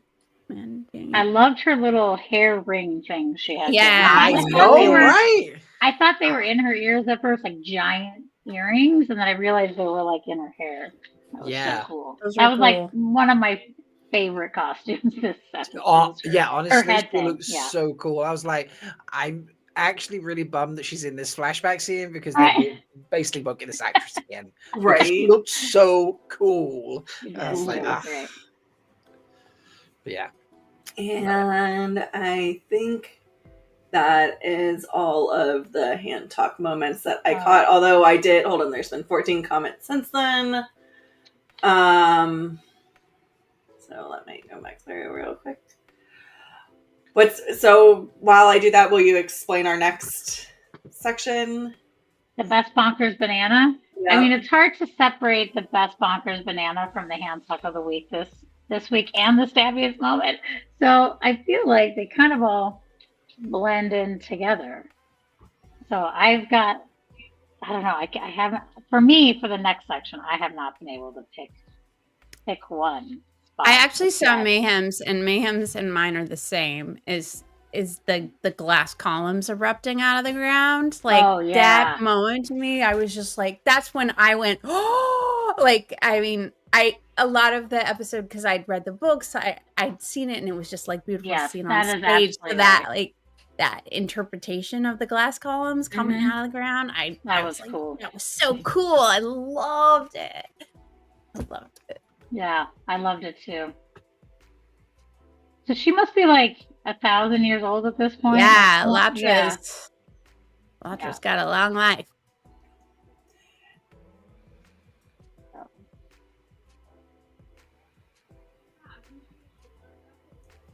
So when I was having insomnia and I watched the episode in the middle of the night, I did randomly, hoping that I could fall asleep, I turned on the Dusty Wheel because of course they were on. And someone put in the chat, I thought this was really neat, and then I did start falling asleep finally, so I didn't look at it, but someone mentioned in the chat, whoever you are, that they thought that Latra's stones that she wears in both the flashbacks were similar to what Eggy was wearing in her accepted test. The stone that she has, like, is it on her neck or is it on her? It's on her neck, yeah. And I was like, really weird. Like, I don't know how she would ever think of that, but that was a cool observation that I haven't looked into yet. But like, you can see the stones better in the other flashback because she's standing there and you can see all of them. But I was like, interesting. So now I feel like, I don't know, I would think that the Dusty Will would have checked into that, but maybe not. But like the 5 powers is sort of thing. Yeah, that's what definitely like the 5 powers. So now I feel like I have to go and do like a stone like comparison. We like rocks in this show. We need a rock comparison. Rock show, because we rock. Okay, any more hand talk of the week? Sorry. From chat? Yes, we do have several, and I was actually just looking up something from, because I had notes that I took about this whole Rhuidean scene, and somebody was asking about how many generations it was. So from I'll have to do some counting later, but there was 3 generations, so 4, 5, 6, 7, 8, 9, 10, 11, 12, 13, 14, 15, 16, 17 generations between Manduin and Charn.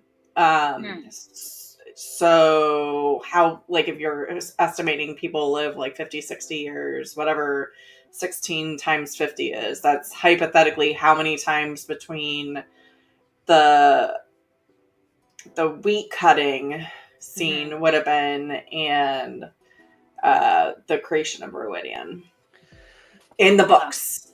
Well, in the a books. generation is between. A generation is not, how long. True. Yeah, that's true. Generation. So it might be 20 years then.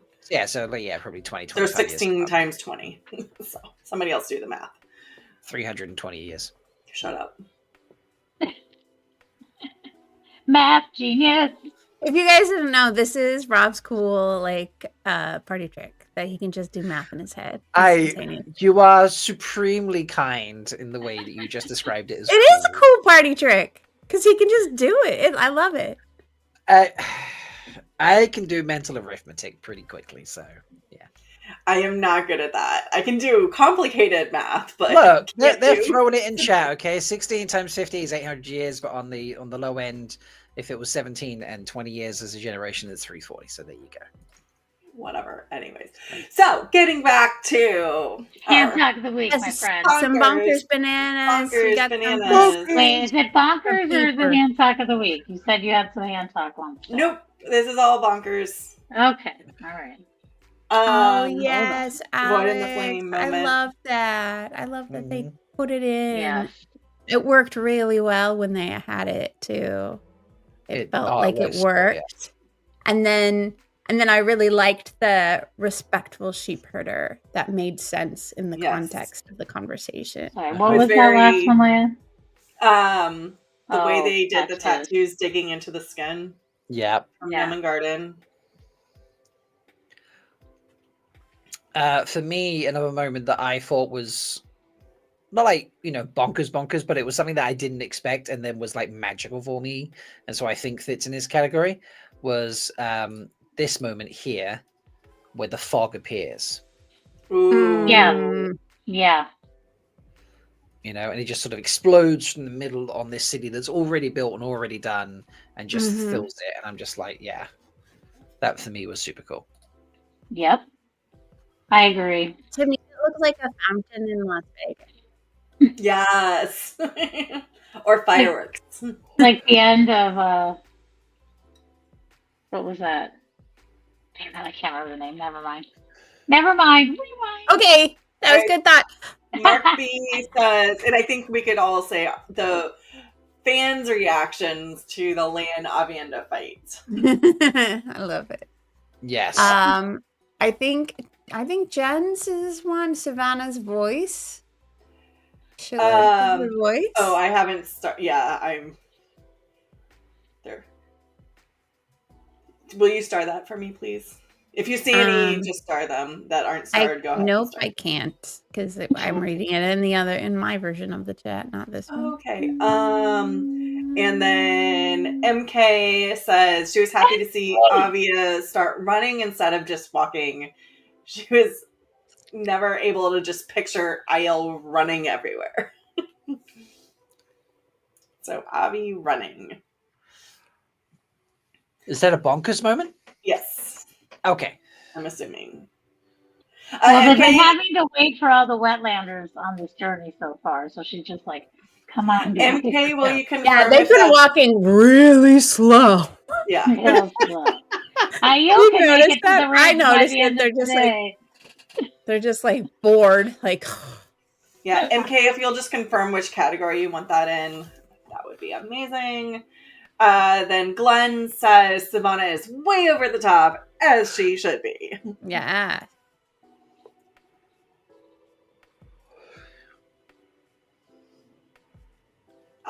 And then we get Gnomon Garden with Melaine being comforting when Bear Meese, thank you for using the correct name, also was the maiden. ... So yeah, Bear Meese is just like, fuck you, I've been there. Like, you'll get through this. And Melaine's like, oh, you poor little thing. Well, it's interesting because thus far, Vermes has been the most accommodating to Moraine, who's been, frankly, pretty rude, generally. Kind of rude. Kind of rude. And Mullane has been, like, just, like, stonewalling Moraine everywhere. So this was an interesting juxtaposition flipping of their roles, where Vermes was the hard one and Mullane was the empathetic one. Yep. It was nice to see Mullane be empathetic, frankly. But I don't think that her frustration with Moraine is undeserved. True. Yeah. When we're done, I have a topic that I want to talk about before we jump off today. Doyne says Lan calling Rand sheep herder and it being a term of endearment, not an insult. Sort of like when Avi calls Rand Wetlander, but she's kind of like, Wetlander, but I don't think she really means it horribly. I think she does still currently. In the, I didn't think it had a lot of show, yeah. Maybe it didn't feel like it had a lot of oomph in it. It was just kind of like, I think it still has. It's like disdain. It's like the disdain of like not like he's not even worthy of her disdain level of disdain. It's like so past that. I see it like when you call your siblings names, like you're saying it meanly, but it's also a term of it's got that duality. I don't see it like that. Not yet for them. When she was leaving Rhuidean after she saw his devil tattoo. Yeah, that's what I'm talking about. Yeah. Oh. Okay. Yeah, that part. She didn't seem like she had all the. I was thinking of the one before that. No, the one in Rhuidean. All right, Skeeter says Rand just stepping forward, like he's fighting a headwind and dragging a weight, and still going. Mm-hmm. And then Frenzy loved when Latra was wielding that Sangreal and creating the glass columns, which I think we do have. So this is a reiteration of one before. Yeah, she says it's so much better than we did. Yeah, so. This is true. And Jaws says, and I think this is one of y'all mentioned Savannah's voice. Oh yeah, and it's just that low voice. That's on the list, yeah. Whew, yeah. Why can't I spell columns? I can never ever spell columns correctly. There we go. Why was that so hard? It's only one L. God, jeez. Anyway, no. There. There's another from Frenzy. Oliver's ear says Lan getting Avi's spear. Mm-hmm. Okay, so that I think that's where I said it. The Sharom exploding. That was a fucking bonkers moment. Yes. Tree just said the entire episode. Yeah. It's valid. That's valid. Valid. Oh, man. Episode. The entire episode. Oh my god. Sorry. Typing on my little laptop is difficult. All right. I think we've probably got enough. We have so much. There's so much, which is valid because it's such an amazing episode. Then we got the song. Is that a bonkers moment? Yes. Oh, we did hear the song. Yeah. I did see you can't put it in the hand talk of the week. You cannot put that in the hand talk. No. It's not going in the hand talk. That's true, and it's not stabby. Yeah. So. That's worse than I really loved the song. I thought it was so sweet and cheerful and joyful. And I love how they were swinging their things yeah at the same time. Yeah. Yeah, on beat. Very reflective. It's like it was almost like a work song, wasn't it? You know. Yeah, like a work song, which makes sense. Yeah, it does make sense. So. There's a lot of appreciation of Savannah's freckles also. Yeah. She was mostly freckles. Yeah, lots of again, lots of freckles. Okay. Cool. Oh, and Frenzy says it was a work shanty. Yeah, we see. Yeah. Yeah. It's good. So, It's but yeah, good. like I don't know about anybody else, but I think this was probably the best thing I've ever seen on television. I love that. Like, I feel like we should just like gush about the episode right now. Yeah, yeah. I'm honestly still absorbing it. I only got to see it once. I when I watched last week, I had taken the day off, so I got to watch the episodes like 2.5 times each or whatever. Mm-hmm. And I went from watching the episode to watching Rafe talk about the episode to talking about it with you all, and I just want to like go back and watch it again, and like I always need that second watch to just like be able to take a moment. And I'm always appreciating it when I'm watching it the first time, but I'm just like also so emotionally like when Rafe started talking about Melindhra, I'm just like blinded by like the fact that it's happening, and I feel like that happens to me when I watch the first time too. I just get like emotionally overwhelmed that it's even happening, that I don't have the like the spoons to get too deep into it until I've watched it a few other times. Right, I'm throwing a new poll in chat, and the question is, was this the best episode of Wheel of Time yet? And your options are best overall, so that's the best out of all 3 seasons, just the best in season 3, or it's epic, but it's not your number 1. Those are your 3 options. So go and vote in that. And while we're doing that, folks, I would like to, I got a notification about something else on my phone. It made me look, and I have been sent a comment from someone who's posted something on Facebook in one of the Wheel of Time groups. And I'm not going to name names, but it says, I'm not the biggest fan of the show. I like it a lot, but it's rarely been above a 7 out of 10 for me. I just want to say that episode 4 of the new season is practically perfect. And that's coming from someone who has been called a book cloak numerous times. Top-notch TV and as close to the novel as anyone could reasonably expect. I love it.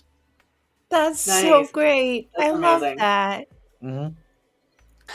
You know? I would be very happy to win over the book cloaks as long as they come back with open arms and an open mind and don't say anything about what color people are. As long as that, Yeah. then we can move forward together and come to an agreement for the good of the show, right? Because that's what we want. We want the show to succeed, and we need all of the book fans, all of them to. Yeah, I mean, I guess when I was watching it, and besides having insomnia, my first reaction was, wow. But then my second reaction was, will non-readers get it? Will they be as impacted? It's amazing. I think it's amazing. But I have a history of knowing, like, understanding the material. So I'm really excited, nervous to like see some non-reader reactions, because I think it's really intense, right? Just like any intense movie or show, episode of a show anywhere. Like it's a lot to think about, right? To understand. And like they're throwing a lot of prophecy and like words that people have never heard before, and they're throwing it at us. Is it too much? And I'm still gonna love it no matter what. Like I think it was amazing. But I'm concerned because like we were at like 94 popcorn meters before this episode aired. We're at like 82 popcorn. We're still at 94 or whatever tomato, but like I think it's because it's confusing, right? Beautiful, but maybe confusing. So I'm crossing my fingers that people will like rewatch it again, just like we did, or you will, well, and like see it again and kind of understand it a little bit more, because it's a lot to take in. It's a lot, yeah. I met a new colleague who has been my colleague for like a couple months, but I didn't meet him in person until this week, and he's apparently a Wheel of Time show fan, not a book reader at all. But he took a moment to message me this evening, and he's like, he took a moment to make sure that I knew that he was caught up and ready to watch this episode, and then he said, "I just finished it, and man, am I so ready for next week." Yeah, awesome. That's amazing. So, When Yeah, when I left work today, one of the people I get along with best at work, Eunice, she said to me, "Oh, Rob, before you go, it's like because of you, I have started to watch The Wheel of Time." And I was just like, "Oh my god!" I was so buzzed, and I was like, "Well, this is amazing!" Like high five, all that sort of all of that jazz. And she's like, "I watched one episode. I just watched the first episode last night because I couldn't sleep." And she's like, "And I'm hooked. It's amazing. Like she's throwing the magic around and like in the fight." And I was like, "Yeah, you think that's good? Just wait, season 2 and then season 3." And obviously, I'd seen today's episode, and I didn't make spoilers, but yeah, like. All right, and we do have a show only watcher. I love it. Yay! And also, I love it, Alana. Welcome. We are today. We're just gushing over the episode, and we're not actually going too much into the books. But do be careful. I hope I'm saying right, Alana. Does that? Yeah, Alana looks good. Yeah. Yep. If I said that wrong, I do apologize. We are usually a full spoilers show, so if you catch us on a non-just gushing over the episode type show, beware, we might spoil the books for you, and then potentially the show as a result. So do bear that in mind. But welcome, so glad to see you. We are getting new faces here. Is it the? We've had at least 3 today. Yeah, which is amazing. That's awesome. If you want to see other show reactions on Saturday when I do like a mid-week break live stream about the episode, I'm getting joined again by Aisha, who does show only watches and reactions. She's joining me again on Saturday. I will be live from 3 p.m. Eastern, but she's joining me at 6. Nice. Schedule will be up for that, yeah.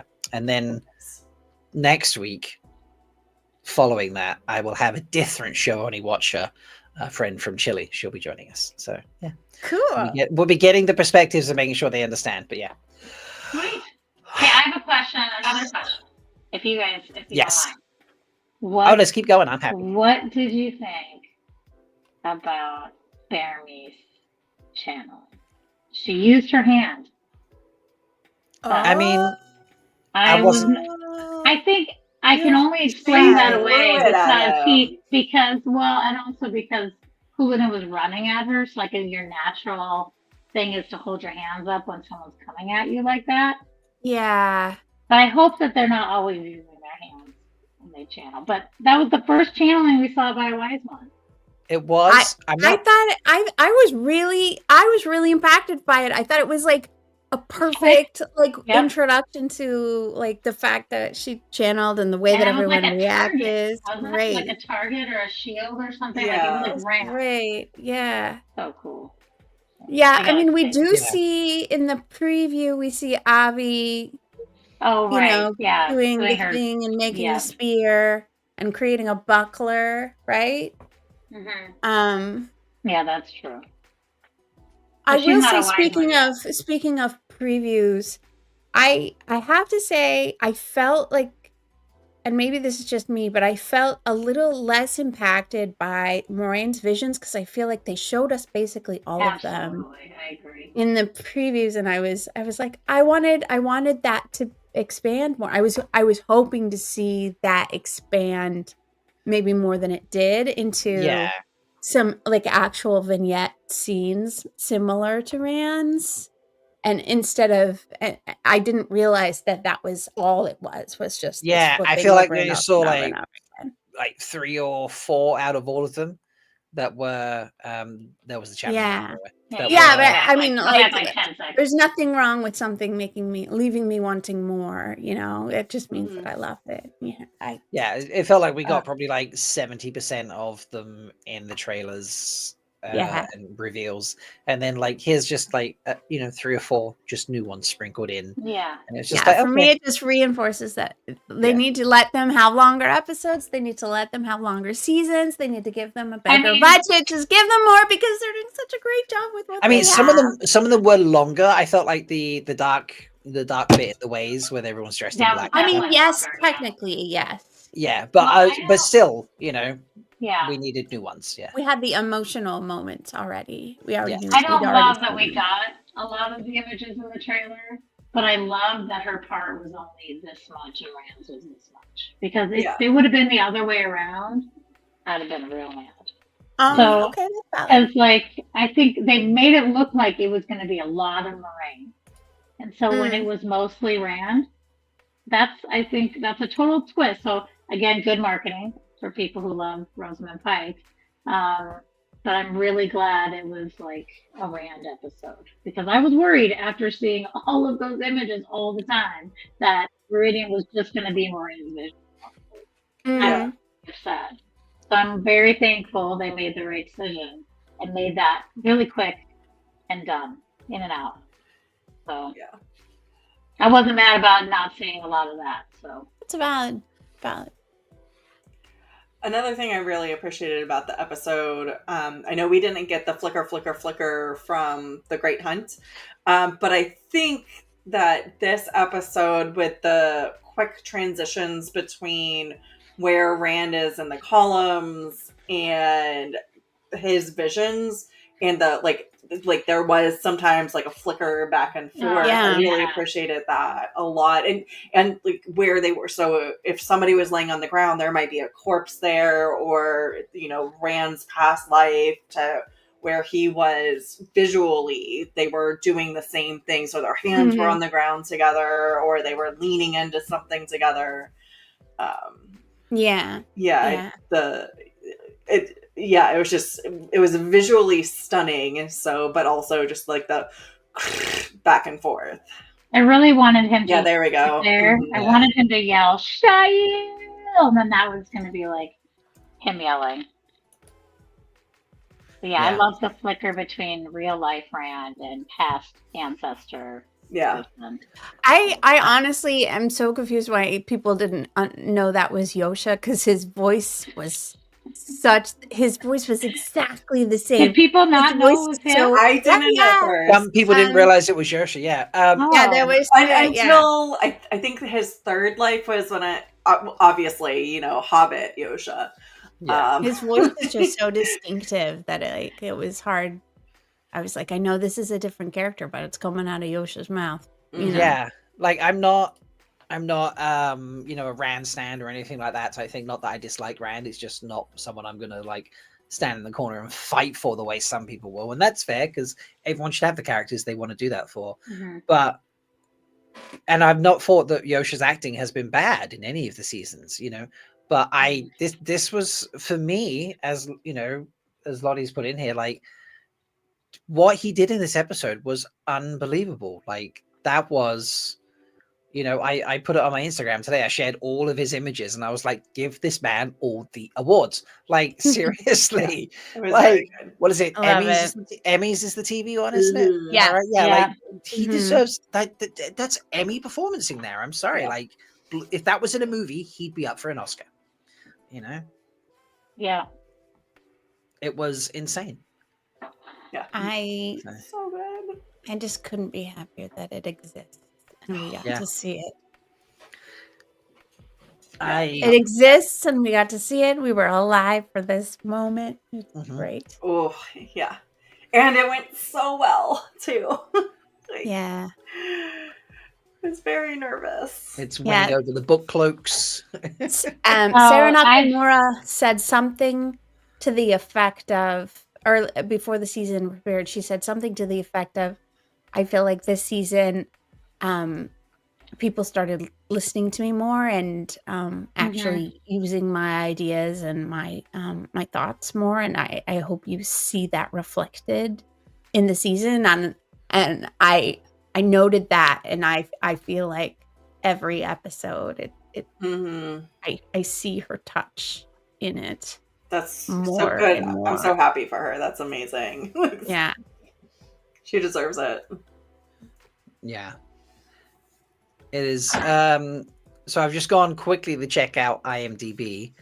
It is currently rated 9.5 out of 10 on IMDb. That's about right. Awesome. Love it. Go give it. Go get it. Go give it some more stars, guys. You know what's great is there is so much more cool stuff in this season coming. Like This book is so good and so much good stuff. Yeah, I have so many thoughts. it's So many thoughts. yeah, it's I don't know. I just can't wait. Is it Thursday again yet? I know. It will be for me as soon as we get off and I can watch it again. Yeah, it's absolutely fair. So, any other things you want to talk about? Want me to put on screen? Shall we watch a little moment of something? We just watched the whole episode. No, I sadly. think that would get us kicked off. Can we just all go to sleep with I just want a little gift when Rand lays down after he goes through the trial and waits for Moraine. He lays down in the arms of the tree and that could be my nighttime sleepy time gift. He just kind of curls up and he's like, I'm just gonna lay down right here in the tree's arms. Sweet baby Rand. Baby Rand. Also, sorry, one last thing. I know someone brought it up for the bonkers thing, but man, those tattoos. That was Oh yeah. That was a brand. That branding process was nuts. It was coming out of his arms, from the inside, it looked like, and then wrapped around him. Oh man. Yeah. Sharon did post, so you just showed Moraine in the rings. They made an extra long version of her skirt so that it flowed more. So there was. It wouldn't shove up her in her face when she Well, not just, but also it was just more visually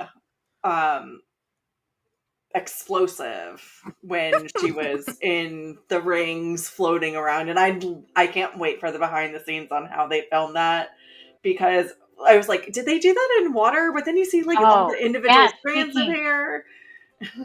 Yeah, speaking of that, that's what Mel was talking about earlier. So if you don't watch the preview of the next episode in the inside the season or episode 4, again, people go to 39 seconds. Thank you, Ashkova. They talk about the rings, and it's really cool. So they I'm not going to tell you. And they talk about the skirt. They talk about how Moraine had this one idea after having this experience, and then Napper and Rafe were talking about it, and they kind of all put all their ideas together and made it happen. It was such a cool, creative thought process behind it. And I think Moraine said something like, this is the kind of creativity you get when you have 3 seasons together, so great. Anyway, so that is a really cool discussion about it. So cool. This is only halfway. Okay. Yeah. I know it's only been a week since we got the beginning. And it's weird to say that after 7 days on the 8th day to be now we're halfway through, but there are still 4 more weeks. Wow. Next week's going to be great, I'm sure. Episode 6, I heard the episode 6 was going to be pretty cool. Rami broke us in season 2. Episode 6. That one's Rami's. Episode 6 is Rami's again. I just look forward to Rami anything. And is it 7 and 8 are Kieran's? Is that right? Or is it Napper again? No, we're talking writers. Writers, right? Yeah, Sorry, So 7 is I'm having a moment now, and I can't remember who 7 is. 8 is Justine Joguma. Oh, she bookended the season. She bookended the season, yeah. So she did 1 and 8. Give me a second while I just go hunt it down. What? There we go. 7 is Dave Hill. Dave Hill wrote 7. Oh, okay. So, and the Kieran Donnelly is the director for 7 and 8. Yeah. But 7. I think 7. We're going to be right back here doing this all over again. To be honest, just not about the Aiel. It's going to be about the 2 rivers. Oh, and I think we're going to get some scheming in the White Tower too. Oh, Tanchico! Is Tanchico next episode? Are they going to be on a boat? Oh my God! Are they going to be on a boat? Tanchico's got to be next week. Wait. They have singing. To be on a boat. They're singing at some point as well, isn't there? In episode That's right. 5? Oh, I don't know. I think it's episode. Well, I don't know. I don't know. Do we know? Can we please get somebody throwing up in the boat, and we're gonna get some sea folk next week, sea folk traders taking them to Tanchico. That would be amazing. to That would be actually see the rad. sea folk. All right. 2 hours. So happy. We're good. Yeah, folks, please like the video, subscribe to the channel, come check us out every week. You can follow us all on BlueSky. The links are in the description to the video. Comment below with what you loved about this episode, your bonkers moment, your hand talk moment, your stone dog moment, or your stabbiest moments.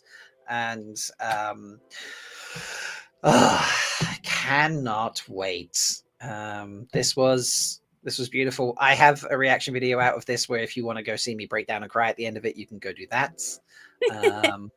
If you don't want to watch that, please just go like it and throw a comment on it because that helps the algorithm anyway. Like putting a like and a comment on this video does. And we will be back next week, ready to do this again. I'll be back on Saturday, live streaming with a whole range of people, talking about all the things we've come up with since, including some show-only watchers. And next Wednesday will be Three Wheeling's reaction to this video. Although we record that Saturday too. It's a busy day Saturday for me. So, but yeah, just come back here all the time, people. All right. Thursday nights, the ultimate place to be, and then lots of fun stuff in between. So happy spring and happy fall, I guess, down under. So yeah. Can't forget them. And happy Rhuidean Day, everybody. Happy Rhuidean Day! It's so happy. So good. It's so good. Happy Avendasora Day. Happy Avendasora Day. I love that. Little Avendasora appreciation right there. There it is. Don't stab it. No stabbing it. Just pointing at it. Pointing. Until the next time we see you, whenever that might be, folks, please go out into the world and find yourself some love, water, and shade. Bye. Bye.